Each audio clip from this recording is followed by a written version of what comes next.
อ้ยกูเลิกคิดอยู่โอ้ยกระถามาเธอเดียวผู้ใดนอกบอกกันอื่นผู้ใดมา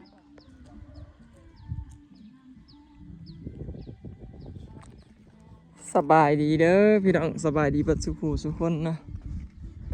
สบายดีอันเที่ยงพี่น้องสร้างกันยังเห็ดอยู่เด้ไก่สิแล้วเพื่อนอำมาลาเหลือแต่ทำนี้พี่น้องน้อยเดียวสิแล้วก็แล้วแหละเหลือแต่สาบกับบ่ยากนะพี่น้องแป๊บเดียวเนาะสาบบ่ยากคือก็ใส่เวลากว่าสาบสิแล้วบ่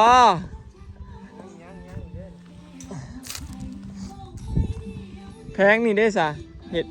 แพงนี่นะเห็ดเป็นกระจก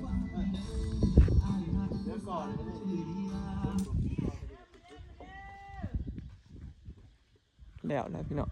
แพงนี่นะสีใสเป็นกระจกเลยแล้วก็เลยจับเหลี่ยมอยู่พี่น้องเหลี่ยมนี่จับแล้วเรียบร้อยของเอี่ยมบานสูง2 เมตรยาวคักคลี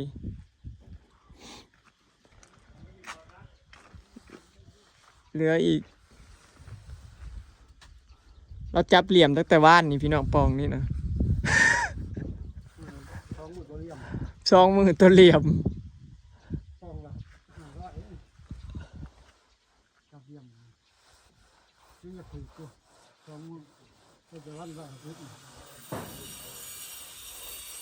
จับเหลี่ยม2 มือนี่ได้ปองนี่พี่น้องโมเมนง่ายงานจับเหลี่ยม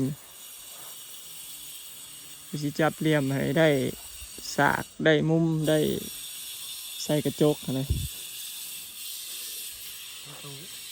ต้องเป๊ะเป็นน้ำยังโบเป๊ะเลยโบเป๊ะเวียดปาด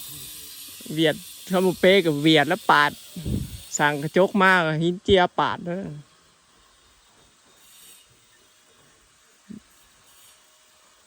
เนี่ยพี่น้องงานจับเหลี่ยมใส่เวลาข้างหลังเพิ่นกระเฉดเป็นกระจกประมาณนี้ขางเมืองนี่ก็แล้วเป็นยังไงเวลาก่อเรียบร้อยพี่น้องป้าโถพอก่อแล้วนะห้องมากไงพี่น้อง4 เมตร 6โบแมน4 เมตรหาได้ความกว้าง4 เมตร60 เซนเนาะเกือบ5 เมตรความกว้างมันนี่กว้างแห้งเลยห้องนี้ก็แมนความกว้างของตัวบ้านนี่4 เมตรปลาย9 เมตร10 กว่าเมตรพี่น้องรวมแล้วประมาณ15 เมตรผู้ประจักษ์อันนี้4 เมตร 6ตัวนี้ก็เป็น9 เมตรใช่ประมาณ14 เมตรนี่แหละ13-14 เมตรความกว้างตัวบ้านแล้วทางในเขาจะเห็นแล้วเรียบร้อยข้างนี้พอเราเริ่มจับเหลี่ยมเรียบร้อยทางนี้ก็สิเป็นเห็ดอีหยังช่องอีหยังเพิ่นแหละช่องประตูของน้ำไอ้บอลระบายอากาศเนาะใส่ตัวดูดอากาศ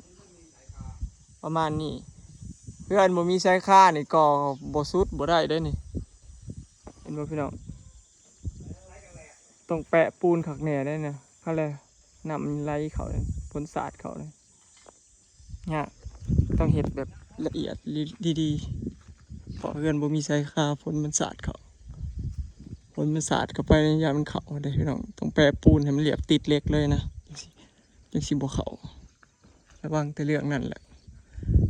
ของนี่ก็แล้วจับเรียบร้อยเฉพาะไข่ใส่กระจกนี่ก็หลายเติบอยู่พี่น้องหลายหมื่นเพราะว่าสมมุติว่ามันยาวกระจกมันยาวขึ้นไป2 เมตรนี่เขาจะกระไหลเพิ่มเลยคันประตูกระจกแบบมันหลายบานเขาจะกระรุดให้อันนี้มันกระเสียดเป็นมนสีเห็ดเป็นทรงมนแล้วห้องพี่น้องเลือดตัวทางนี้น้อยหนึ่งเก็บงานต่อมาเขาจะกระสีสาบนะดิมานี้เป็นกระดาษกินเขาอันนี้นะห้องน้ำเพิ่นห้องน้ำก็ถือว่าใหญ่เติบได้พี่น้อง พอได้อาบน้ำพอได้เขาถ่ายเบาเนาะถ่ายเบาถ่ายหนักสุดท้ายยามกลางคืนเขานอนหมักออกหมักปวดเงียวพี่น้องเนาะก็เงียวในห้องเลยสบายห้องนอนเจ้าของอันนี้ก็เสียเป็นประตูมันอยากหว่ำอยู่พี่น้องมันเป็นน้ำอิฐบอกก่อไปจากตรงประมาณนี้ห้องนอนอำมาลามันใส่เป็นบานอันนี้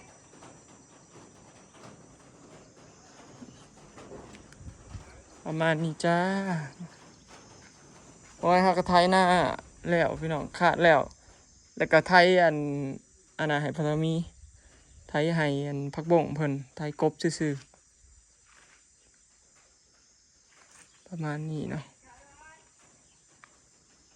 ชิแล้วพี่น้องต่อไปมือหนาคือชีได้สาบ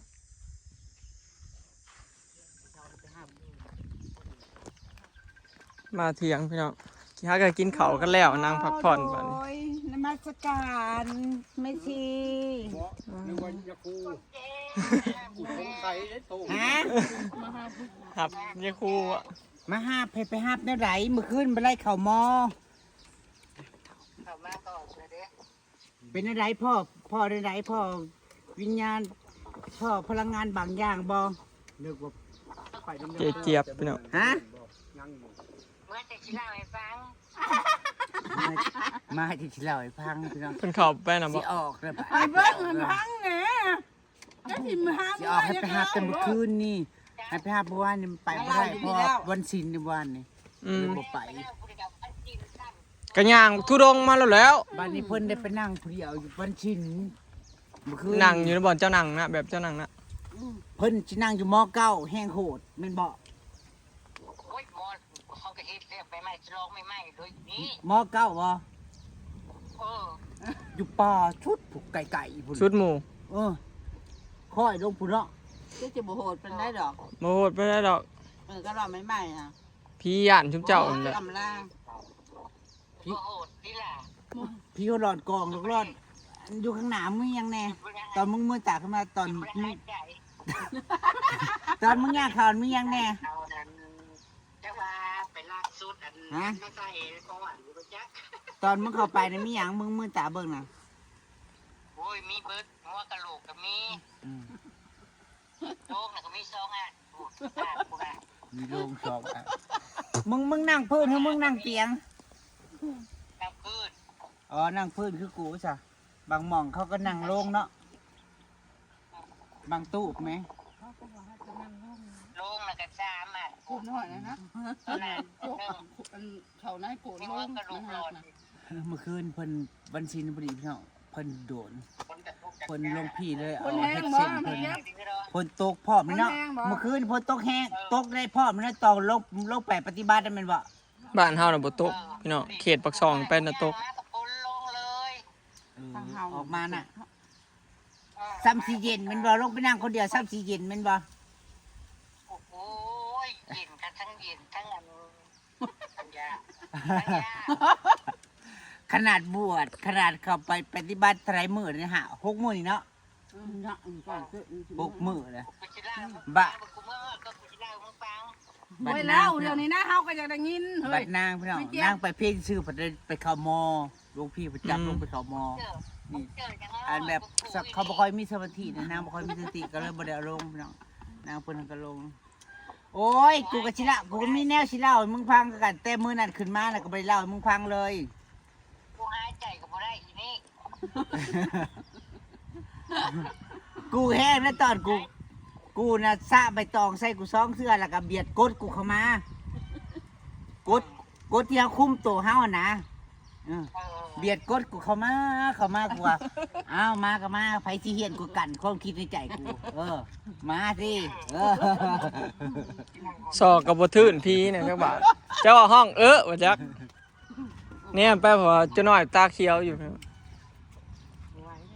กูจะทั้งย่างทั้งย่างนี่ย่างดี ย่างลงไปแล้วก็เขาลงไปเอาบ่จังได้ขึ้นมาอืม เขาลูกอย่าง ผีหลอกผี ท่าเดียวนะไม่ได้เปลี่ยนท่าอีกกูนะเปลี่ยนกับบ่ได้ ห้วยกูบ่ชนแล้วกูปวดขากูตอนแรกกูบ่เคยนั่งคาตมาดเนาะ มีไงเจ้าจักสิย่านนี่หยังเด้บ่มีหยังเป็นตาย่านสำเจ้าแล้ว ให้เพื่อนมาพ่อกันดูเพื่อนผู้บ่ย่านนะย่านเล่นแต่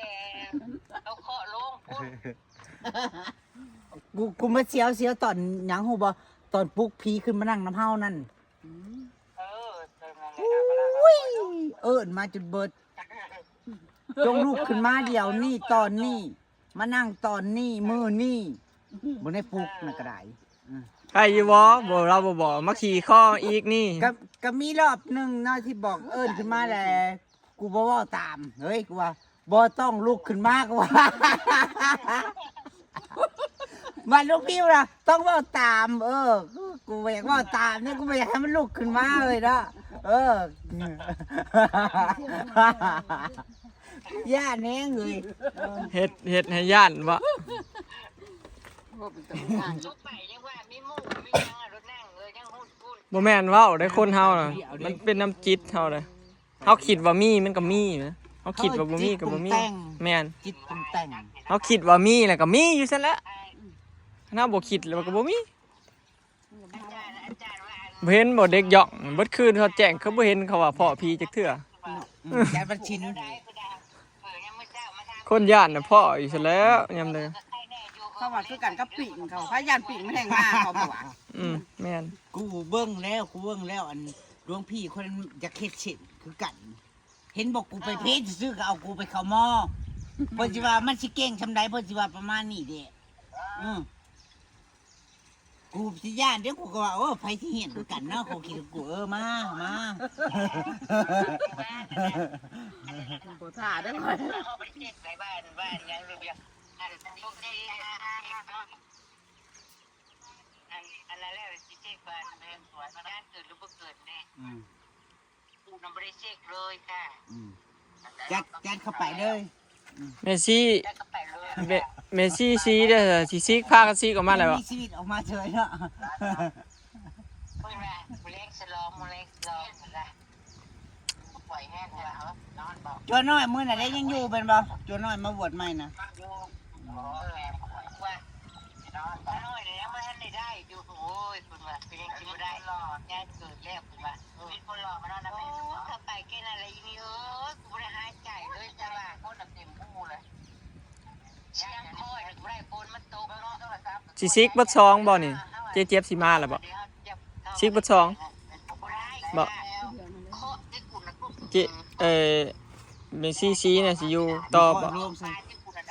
มาขอพาใส่ เข้ามาฮะกูบ่ได้ สร้างเขาเจ้าเริ่มงานไวเด้อพี่น้องพักแป๊บเดียวกินข้าวแล้วก็พักบ่พอ3 นาทีเฮ็ดงานเลยงานต่อ ชมหัวเพิ่นนี่ ต้องเรียกเพิ่นว่าอันเพิ่นต้องห้ามมือเพิ่นนะเพิ่นบ่กล้ามาเคาะแล้วคือไม่ใจเจ็บสบายบ้าเพิ่นควรนั้น ดีแล้วมันบ่หมุนเข้าไปอยู่น้ำแล้วพ้นต้องห้ามนะ มึงน่ะท่องบ่ได้เลยบ่มึงน่ะท่องบ่ได้เลยในใจนะ มันอยากลืมอันนี้นี่ได้ ฟุดหนอยุบหนอพองหนอลืมหนอ ก็ได้บ้านนี้ จะบ่ลืมได้ค่อยเนาะค่อยเนาะ ขีดฮอดได้เนาะเพราะ เอาจักมือ2มือแล้วครับพ่อมันเป็นจัง เมซี่ซีได้สิกลับแล้วบ่ ยางคอยนั้น